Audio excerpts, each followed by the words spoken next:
So you've got your water and you've got your gas hooked up for purge. Now you're going to install the hang downs. You're going to take the long hang down and you're just going to drop it down in the tube here without bending it, and then pick it up and carefully set it on the little hook that's on the balance.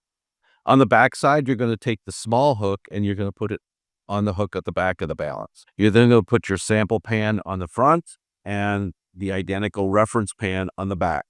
The unit is now working as long as you have a power supply, but we do need to install the software. So let's install the software on the computer and get the acquire portion up and running. Now it's critical that this hang down goes down through the center of this hang down enclosure. So what we're going to do is we're going to adjust these feet to move the unit to make this hang down go perpendicular down through here, so that at the bottom here, it is exactly in the middle or really close to in the middle of this hang down. We're going to make sure that the thermocouple is positioned right next to the pan so that it's not touching also.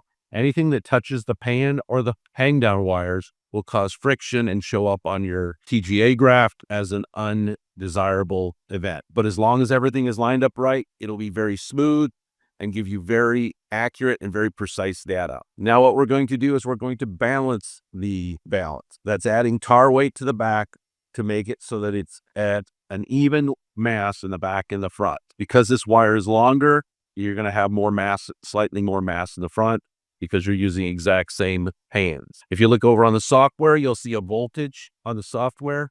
This voltage on the software is the voltage reference for the balance. That gets converted into the mass that you're measured. What you want to do is ideally have that to be about 0 volts. It can go +5 to -5. You want it to be at or slightly below 5 volts. So what you're going to do, take little pieces of weight that are provided with the TGA, the tar weights, and you're going to add them to the back until this reads just about 0 volts. Right now it's reading -0.105. That's a good value. Once that's done, you can install the cover.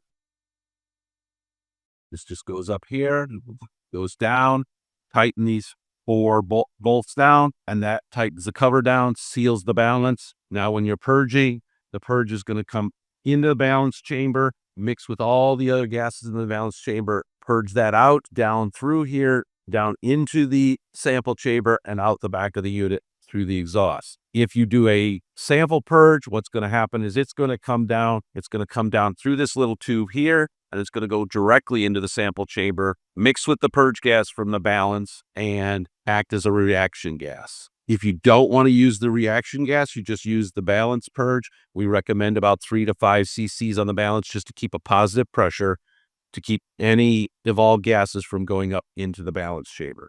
We're going to remove our plate and we're going to raise the furnace. The unit now is ready to be run. We provide samples such as this calcium oxalate crystals, which can be used to test and make sure everything is running good. So what we would do is we would set up a run with the calcium oxalate and we would run it, make sure that that matches up with the expected, and that verifies that the unit is working and working correctly.